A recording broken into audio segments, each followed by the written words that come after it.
Adik Impa, apa kabarnya? Luar biasa, yes, yes, yes. Nah, hari ini, hari Minggu tanggal 8 November, kita kembali lagi untuk mendengarkan firman Tuhan, memuji dan memuliakan namanya. Nah, adik-adik di rumah, sudah siap kan untuk mendengarkan firman tersebut? Sebelum itu, mari kita bersaat teduh sejenak, lipat tangannya, tundukkan kepalanya, kita bersaat teduh sejenak.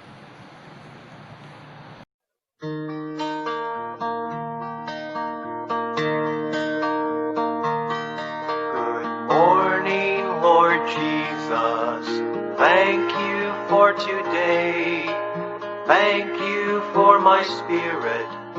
Thank you, I can pray. Good morning, Lord Jesus. To you I love to sing. Thank you, Lord, for everything. Good morning, Lord Jesus. Thank you for today. Thank you for my spirit. Thank you, I can pray. Good morning, Lord Jesus. To you I love to sing. Thank you, Lord, for everything. Mari adik-adik kita bersuka cita kembali, kita bangkit berdiri untuk memuji dan memuliakan nama Tuhan.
Halo adik-adik, sekarang Kak Ida akan membawakan firman.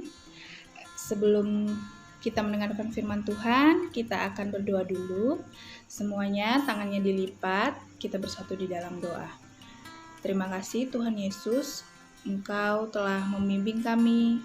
Hingga saat ini kami akan mendengarkan firman Tuhan, membaca Alkitab. Kiranya kami boleh dengar-dengaran oleh firman-Mu ya Tuhan, sehingga apapun yang kami dengarkan apapun yang Kakak Layan sampaikan, semuanya itu untuk memuji memuliakan nama-Mu, dan kami bisa menerapkannya dalam kehidupan kami sehari-hari. Terimalah kami Tuhan, dalam nama anak-Mu kami berdoa dan mengucap syukur. Amin. Adik-adik, sekarang Kak Ida akan membawakan dan membacakan Alkitab. Kak Ida harap adik-adik semua sudah pegang Alkitabnya. Kita buka ayat Alkitab kita pada Imamat 8 ayat 1 sampai 10. Perjanjian lama ya adik-adik. Imamat 8 ayat 1 sampai dengan 10. Kalau adik-adik sudah buka, Kak Ida akan bacakan dari sini. Adik-adik semua baca di dalam hati ya. Kita baca ayat Alkitab kita diambil dari Imamat 8, pasalnya yang pertama sampai yang 10. Pentahbisan Harun dan anak-anaknya. Tuhan berfirman kepada Musa, "Panggillah Harun dan anak-anaknya bersama-sama dengan dia, dan ambillah pakaian-pakaian, minyak urapan, dan lembu jantan korban penghapus dosa, 2 domba jantan, dan bakul berisi roti yang tidak beragi. Lalu suruhlah berkumpul segenap umat ke depan pintu kemah pertemuan." Musa melakukan seperti yang diperintahkan Tuhan kepadanya. Lalu berkumpullah umat itu di depan kemah pertemuan. Berkatalah Musa kepada umat itu, "Inilah firman yang diperintahkan Tuhan untuk dilakukan." Lalu Musa menyuruh Harun dan anak-anaknya mendekat, dan dibasuhnyalah mereka dengan air.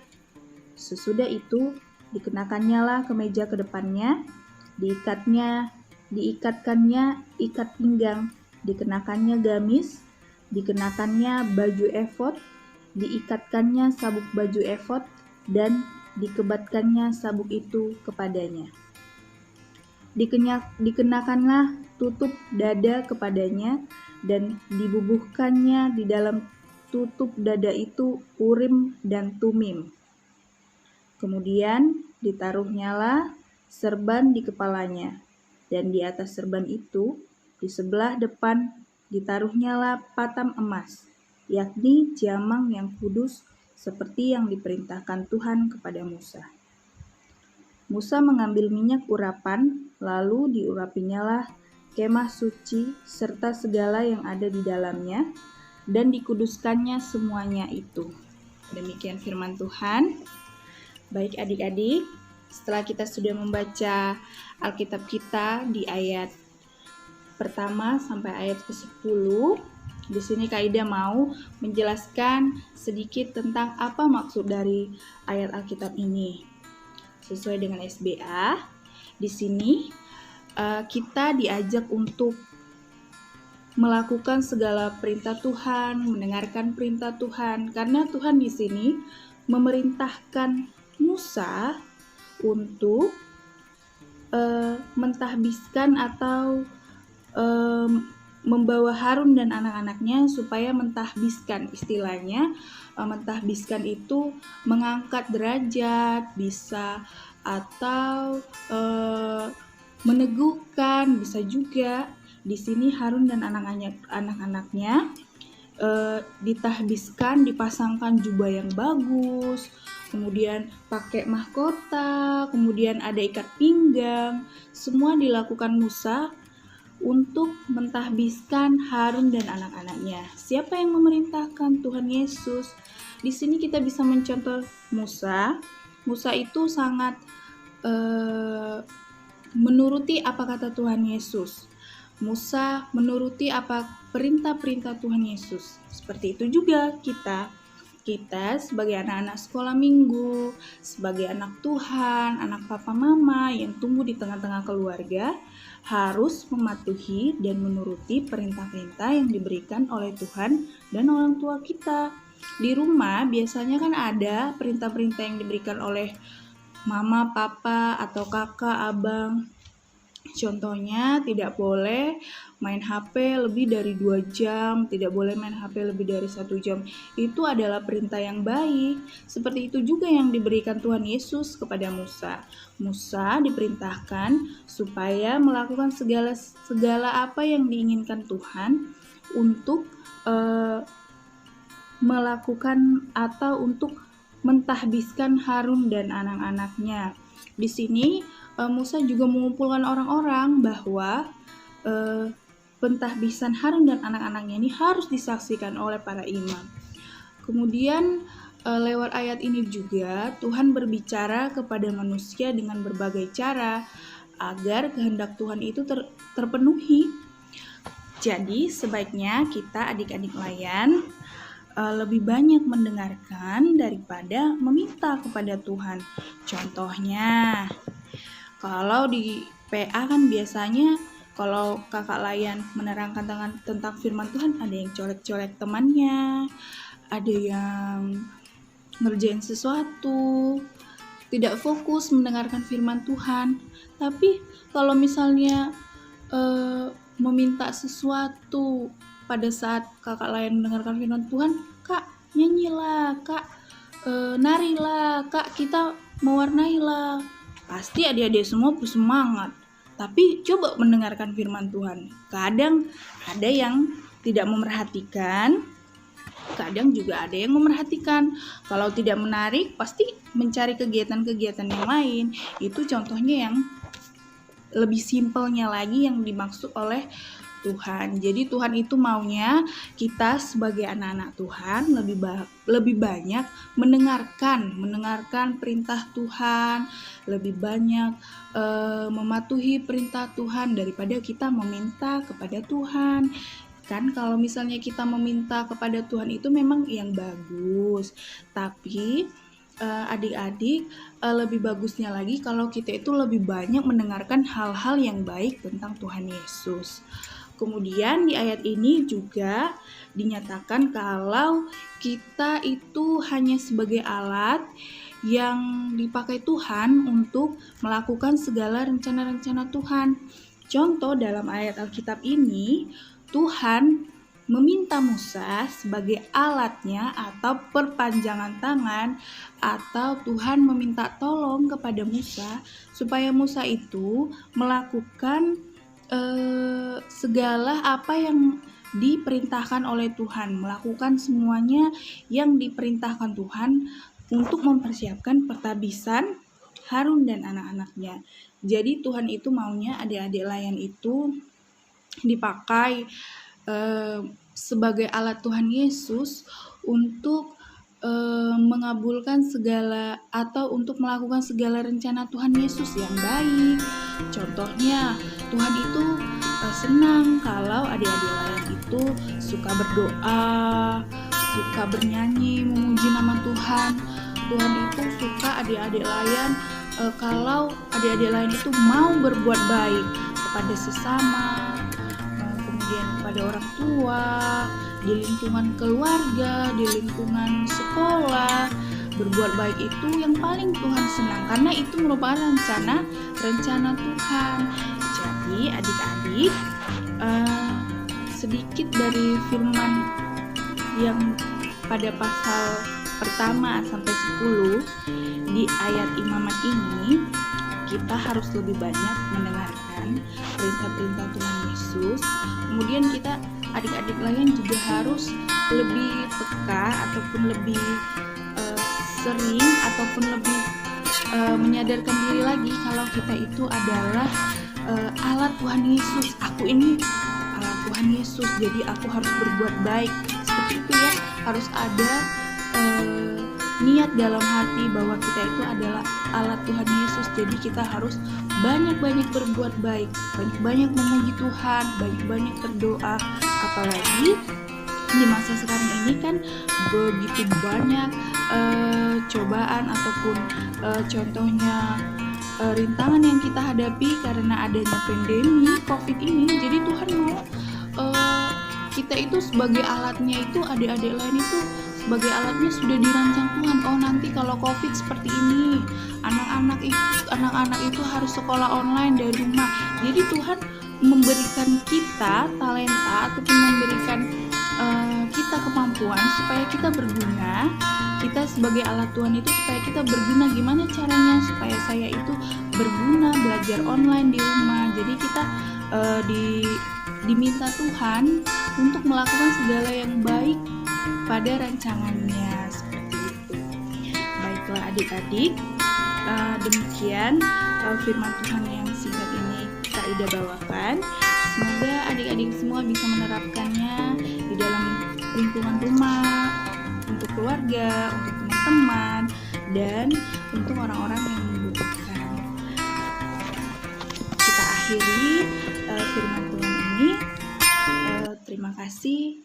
Sampai jumpa. Saatnya kita mengumpulkan persembahan. Adik-adik pegang persembahannya di tangan kanan ya.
Adik-adik, sekarang kita sudah mengumpulkan persembahan. Kita akan berdoa persembahan sekalian doa penutup. Semua tangannya dilipat. Ambil posisi berdoa yang baik. Kita bersatu di dalam doa.